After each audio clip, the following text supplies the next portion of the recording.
आप क्या कह रहे हो, आपका संभावना क्या है, आप क्या चाह रहे हो इस बिजनेस से? पता क्या चाह रहे हो आप? पता क्या चाह रहे हो?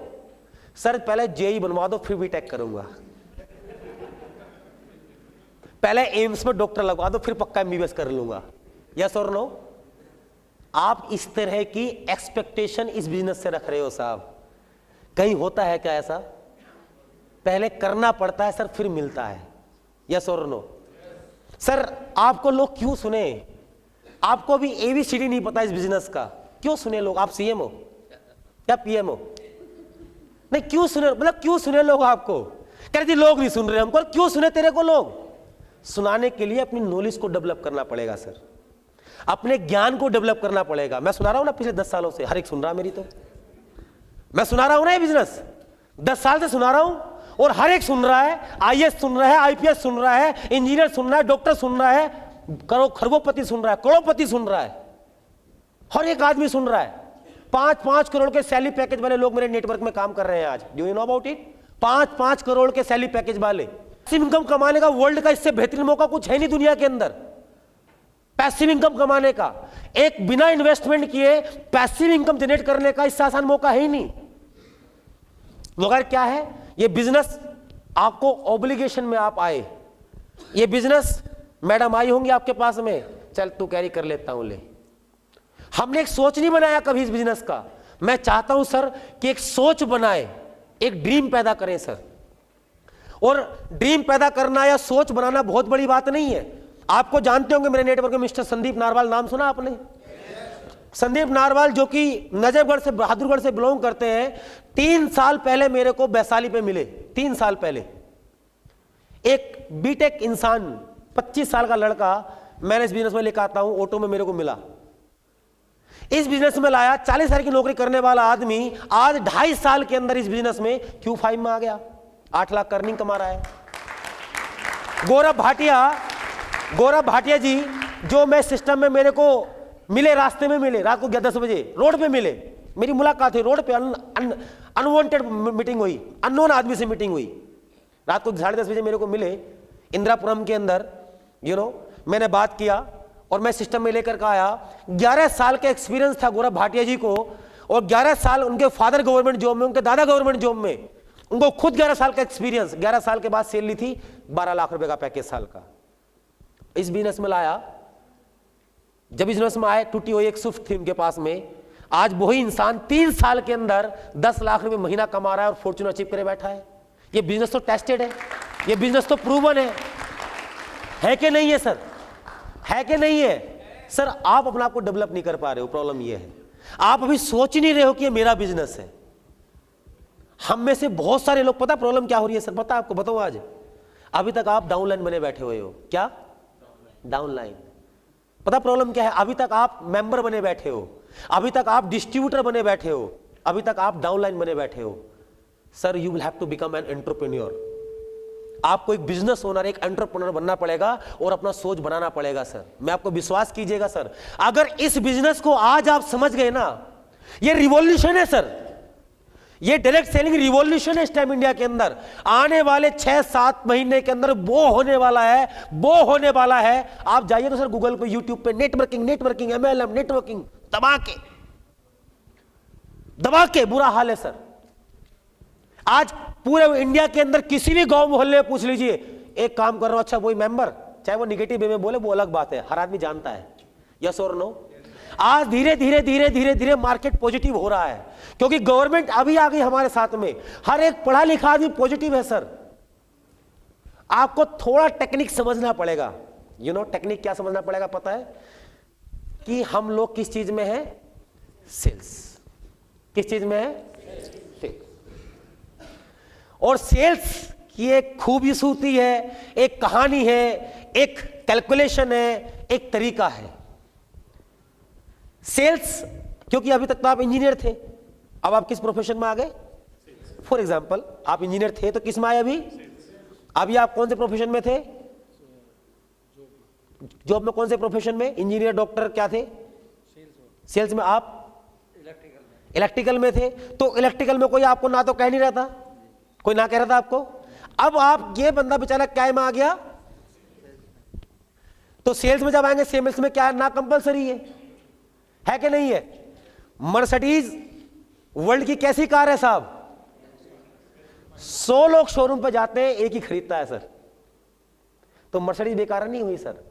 आपको सेल्स के डायनेमिक को समझना पड़ेगा।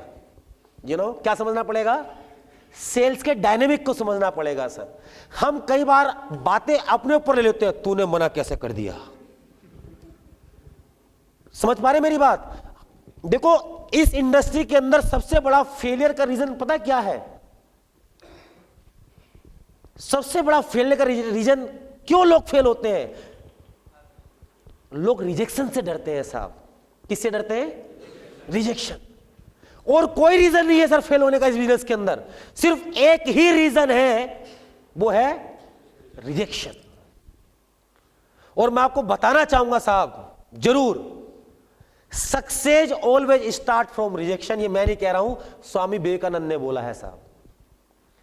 और मैं गलत बोल सकता हूं, स्वामी विवेकानंद गलत बोल सकते हैं।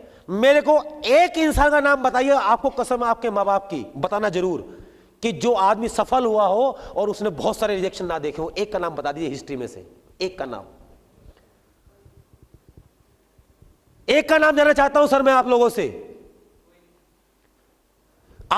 मैं कहीं बुक पढ़ रहा था और मैं वहां देखा, क्योंकि मैं पढ़ता रहता हूं, मैं बहुत कोशिश करता हूं कि लोग असफल क्यों हैं, असफल क्यों हैं। तो एक मैंने लेटेस्ट बुक पढ़ा, मैंने नाम भूल रहा हूं उसको, क्योंकि बहुत सारी बुक पढ़ता रहता हूं तो याद नहीं आ रहा एग्जैक्टली नेम उस बुक का, मगर कंटेंट क्या था मैं बता रहा हूं आपको, कि लोग सफलता चाहते हैं, मगर सफलता पाने के लिए सबसे पहला एक चीज से गुजरना पड़ता है, जिसको बोलते हैं असफलता। और असफलता खुद अपने आप में कहती है अ प्लस असफलता ही सफलता का कुंजी है, और उसके अलावा दूसरा कोई भी नहीं है। आपको यह समझना पड़ेगा सर, आपको यह जानना पड़ेगा। आप अगर स्वामी विवेकानंद का नाम जरूर, स्वामी विवेकानंद का नाम सुना आपने? सुना आपने? मैं कुछ लोग हैं मेरे भारत में ऐसे जिनको मैं बहुत फॉलो करता हूं, और स्वामी विवेकानंद ने एक बात बोली है कि if you are not getting rejection in your life, it means you are on wrong track. If you are not getting rejection in your life, it means you are on wrong track. मेरी बात समझ पा रहे हैं? यदि आप अपने जीवन में अगर असफलता फेस नहीं कर रहे हैं, इसका मतलब आप गलत रास्ते पर रहे। कुछ समय बाद स्वामी विवेकानंद ने इसको इंप्रूव करते हुए एक बात फिर बोली कि यदि किसी दिन, कोई भी दिन आपकी जिंदगी में रिजेक्शन नहीं आया, समझ लीजिए आपने वो दिन ही खराब कर दिया। मेरी बात समझ पा रहे हैं आप? ये मैं नहीं बोल रहा हूं सर, स्वामी विवेकानंद का नाम सुना है या नहीं सुना? मैं नहीं बोल रहा हूं सर, ये उन्होंने बोला है सर। मैं आपको दोस्तों यही कहना चाहता हूं और समझाना चाहता हूं एक बात, अगर आप ये बात पकड़ गए और समझ गए तो जिंदगी में बहुत बड़ा कर जाओगे यार। समझने की कोशिश करना दोस्त। अगर आप जो मैं बोल रहा हूं ना, अगर आप ये पकड़ गए ना, नेटफ्लिक्स की बात नहीं कर रहा हूं यार आपसे मैं, आप दुनिया में कहीं भी होंगे बड़ा कर जाओगे, जो मैं आपको बोलने वाला हूं अभी। बहुत जरूरी है, बहुत इंपॉर्टेंट है चीजों को समझना। अगर आप समझ गए तो पूरी जिंदगी, पूरा लाइफ, आपकी किस्मत आपकी मुट्ठी में आ जाएगी साहब, अगर कुछ चीजों को समझ गए। और देखो, स्वामी विवेकानंद हैं, भगवान गौतम बुद्ध हैं, उनकी जो कोटेशन लिखी थी ना, वो सार था सर जीवन का। यस और नो? वो सार था जीवन का सर। और उनकी एक कोटेशन मैं हमेशा ट्रेनिंग में बोलता हूं, हर ट्रेनिंग में बोलता हूं सर। उनकी एक बहुत फेवरेट कोटेशन है सर, जानना चाहते हो?